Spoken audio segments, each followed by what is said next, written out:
Hai. Selamat pagi, grade 3. Bagaimana kabarnya hari ini? Semoga semua dalam keadaan sehat ya. Ketemu lagi dengan Miss Fitri.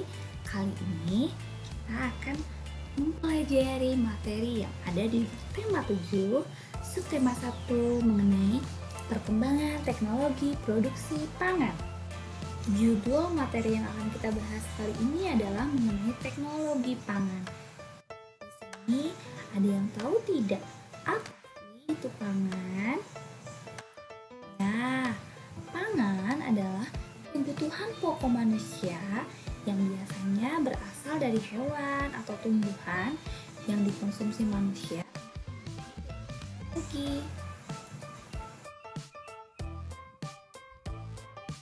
Pokok manusia yang berasal dari hewan biasanya dihasilkan dari peternakan. Sedangkan kebutuhan pokok manusia yang berasal dari tumbuhan biasanya dihasilkan dari pertanian dan hasil perkebunan. Hasil pertanian dan peternakan tidak dapat bertahan lama. Makanan tersebut mudah membusuk dan tidak dapat dikonsumsi lagi. Cara yang dapat kita lakukan untuk membuat makanan tersebut bertahan lama adalah dengan menggunakan teknologi pangan. Nah, lalu apa sih itu teknologi pangan? Teknologi pangan adalah penggunaan ilmu pengetahuan dan teknologi untuk mengolah hasil pangan, menghasilkan makanan baru, dan membuatnya bertahan lama tidak cepat membusuk. Lalu bagaimana sih cara mengolah hasil pangan? Yang pertama, dengan cara pengawetan. Pengawetan ini biasanya dilakukan dengan cara pemanasan, pendinginan, pengalengan, pengasapan, pengeringan, dan lain sebagainya. Yang kedua adalah pengemasan. Nah, pengemasan ini biasanya dilakukan sesuai dengan bahan makanan yang dihasilkan. Pengemasan juga biasanya memperhatikan ketahanan bahan makanan selama proses pengiriman. Dan yang ketiga yang tidak kalah penting adalah penyimpanan. Penyimpanan perlu diperhatikan agar bahan makanan aman dikonsumsi sampai batas waktu yang ditentukan. Jadi, proses pengawetan dan pengemasan yang sudah dilakukan dengan tepat, maka kemudian proses penyimpanannya pun harus dilakukan dengan cepat, karena jika tidak dilakukan dengan tepat, bisa saja tidak bisa dikonsumsi sampai batas waktu yang telah ditentukan. Nah, lalu apa sih manfaat dari teknologi pangan? Yang pertama adalah membuat makanan menjadi lebih awet. Lalu yang selanjutnya adalah membuat makanan menjadi lebih bernutrisi. Membuat makanan bebas dari penyakit. Membuat makanan lebih praktis untuk dimakan. Dapat mengurangi sisa bahan pangan. Meningkatkan kreativitas produsen pembuat makanan olahan. Serta meningkatkan pendapatan produsen pengolah makanan. Hasil dari teknologi pangan kita bisa lihat di tabel berikut. Ini adalah beberapa contoh makanan yang berasal dari tumbuhan. Nah, makanan-makanan ini jika diolah nantinya akan menghasilkan makanan yang baru. Contohnya singkong, jika sudah diolah maka nantinya bisa menjadi keripik singkong, tepung tapioka, dan lain sebagainya. Ada jagung, ada kedelai, ada kelapa, ada sayuran, juga ada buah-buahan. Nah, sekarang kita lihat contoh dari makanan atau pangan yang berasal dari hewan. Di sini kita lihat ada ikan, sapi, susu sapi, ayam, dan juga bebek. Nah, dari setiap jenis makanan ini juga bisa menghasilkan makanan-makanan yang berbeda. Contohnya di sini adalah sapi. Jika sapi telah diolah, maka nanti bisa menghasilkan makanan baru ya, seperti kornet, sosis, ataupun juga bakso sapi. Nah, itu adalah tadi contoh-contoh dari hasil teknologi pangan. Tadi disebutkan bahwa salah satu makanan yang berasal dari tumbuhan itu adalah buah-buahan. Nah, buah-buahan ini nantinya bisa diolah menjadi selai, jus, atau juga manisan. Di sini Miss Fitri punya salah satu contoh makanan yang diolah dari buah-buahan. Yuk kita simak bersama-sama videonya.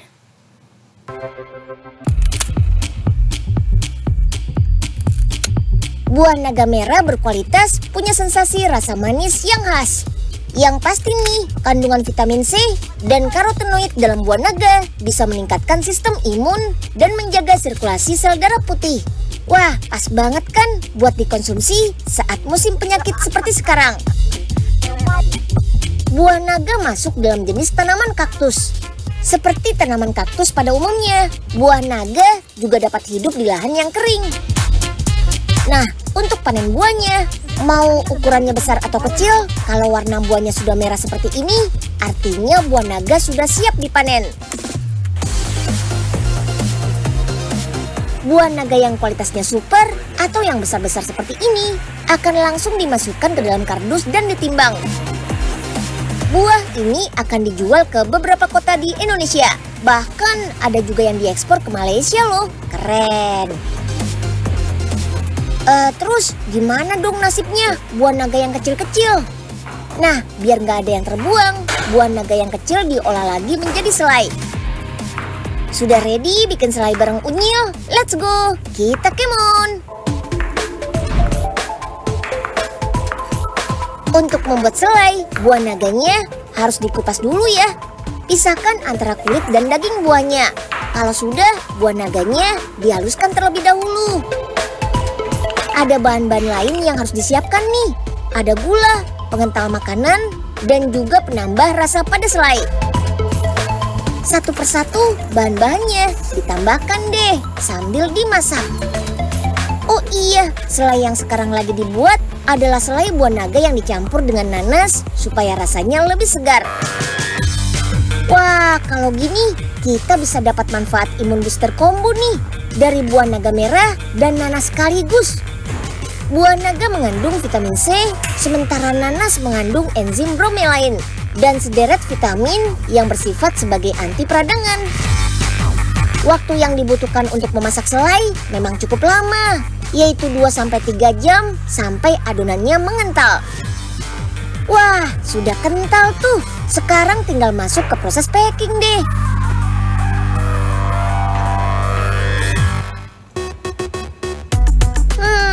Rasa buah naga yang segar memang cocok banget nih dimakan bareng roti.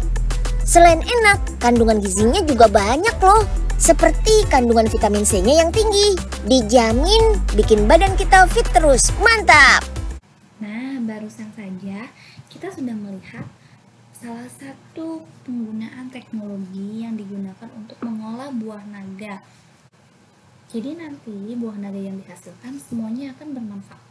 Yang besar bisa dijual langsung dalam keadaan segar, sedangkan yang kecil-kecil kemudian diolah menjadi selai. Nah, selai ini adalah merupakan produk hasil teknologi pangan. Di Indonesia, banyak hasil alam yang dapat dijadikan sebagai bahan pangan. Salah satunya adalah mangga. Nah, tahukah kamu lagu anak yang berjudul Pepaya, Mangga, Pisang, Jambu? Tahu kan lagunya seperti apa? Yuk, coba kita nyanyikan lagu tersebut bersama-sama.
Barusan kalian sudah mendengarkan lagu yang berjudul Pepaya, Mangga, Pisang, Jambu. Untuk yang belum hafal, silahkan dihafalkan ya lagunya. Nanti kapan-kapan kita coba nyanyikan lagi bersama-sama ya. Nah, di Indonesia, selain terdapat banyak hasil alam yang bisa dijadikan bahan pangan, ternyata di Indonesia juga terdapat beragam makanan tradisional. Nah, setiap makanan tradisional memiliki cita rasa yang berbeda-beda. Nah, meskipun demikian, ada pula makanan tradisional yang memiliki kemiripan satu sama lain. Misalnya aneka jenis soto. Ada yang namanya soto Betawi, ada yang namanya soto Lamongan, ada yang namanya soto Banjar, dan mungkin masih ada soto-soto yang lainnya. Nah, berikut adalah beberapa contoh makanan tradisional beserta asal daerah dari makanan tersebut berasal. Yuk kita simak. Mie Aceh. Nah, mie Aceh ini berasal dari Aceh. Kemudian ada soto Banjar yang berasal dari Kalimantan Selatan. Ada rendang yang berasal dari Padang. Ada soto Betawi yang berasal dari Jakarta. Ada nasi gudeg yang berasal dari Yogyakarta. Ada ayam betutu yang berasal dari Bali. Kemudian ada papeda yang berasal dari Papua. Ada sei yang berasal dari Kupang. Ada pempek yang berasal dari Palembang. Dan ada rujak cingur yang berasal dari Jawa Timur. Nah, sebetulnya masih banyak lagi jenis-jenis makanan tradisional lainnya. Ya, nanti silakan kalian cari tahu sendiri ya. Kira-kira apa lagi sih makanan-makanan tradisional tersebut? Nah, selanjutnya kita akan membahas salah satu jenis makanan tradisional di sini, yaitu gudeg. Nah, kalian pernah memakan gudeg kan? Ya, gudeg ini berasal atau merupakan salah satu makanan yang berasal dari daerah Yogyakarta. Nah, gudeg ini adalah salah satu jenis makanan yang mengandung santan. Nah, biasanya makanan yang bersantan itu harus cepat dikonsumsi. Kenapa? Karena santan dapat menyebabkan makanan cepat basi. Nah, akan tetapi saat ini dengan teknologi yang dikembangkan oleh LIPI Yogyakarta, makanan bersantan kini dapat bertahan lama hingga 2 tahun. Bagaimana caranya makanan tersebut bisa bertahan 2 tahun? Nah, makanan gudeg tadi atau makanan tradisional tadi kemudian akan diolah dan dikemas di dalam kaleng seperti ini ya. Nah, nanti biasanya makanan-makanan tradisional tersebut akan menggunakan sebuah teknologi pengawetan ya yang dilakukan dengan proses pengalengan dan sterilisasi. Maka dari itu, makanan-makanan tradisional tersebut dapat dikonsumsi atau dapat bertahan dalam waktu yang lebih lama dari biasanya. Itu ya salah satu contohnya. Nah, keragaman makanan tradisional merupakan salah satu kekayaan bangsa Indonesia. Oleh karena itu, kita wajib menjaga dan melestarikannya.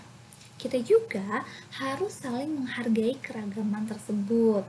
Nah, saling menghargai dapat mempererat persatuan bangsa. Selain makanan tradisional, setiap daerah di Indonesia juga memiliki pakaian adatnya masing-masing. Yuk kita lihat pakaian-pakaian tradisional yang berasal dari daerah-daerah Indonesia. Yang pertama adalah pakaian yang berasal dari Nanggau Aceh Darussalam. Pakaian ini biasa dikenal dengan ule balang. Kemudian ada pakaian yang berasal dari Sumatera Utara atau yang biasa kita kenal dengan ulos. Ada dari Sumatera Barat, ada dari Sumatera Selatan, ada dari Lampung, ada dari Bangka Belitung, ada dari Jambi, ada dari Kepulauan Riau, kemudian ada dari Daerah Istimewa Yogyakarta, ada dari Sulawesi Selatan, ada dari Jawa Timur, Riau, Jawa Tengah, DKI Jakarta, Jawa Barat, dan juga ada yang berasal dari Bali. Setiap daerah memiliki pakaian-pakaian tradisionalnya masing-masing dan memiliki perbedaan nama-nama pakaian tradisionalnya. Nah, sekarang kalian sudah tahu kan apa saja sih nama-nama pakaian adat yang berasal dari daerah-daerah di Indonesia? Nanti kalian bisa cek-cek kembali ya, agar bisa mengingat satu persatu pakaian adat yang berasal dari setiap daerah yang ada di Indonesia. Nah, bagaimana? Sampai sini apakah ada pertanyaan? Oke, kalau tidak ada pertanyaan, pertemuan kita hari ini kita cukupkan sampai di sini ya. Terima kasih telah menyimak materi hari ini. Semoga apa yang disampaikan dapat bermanfaat ya. Terima kasih. Sampai ketemu lagi.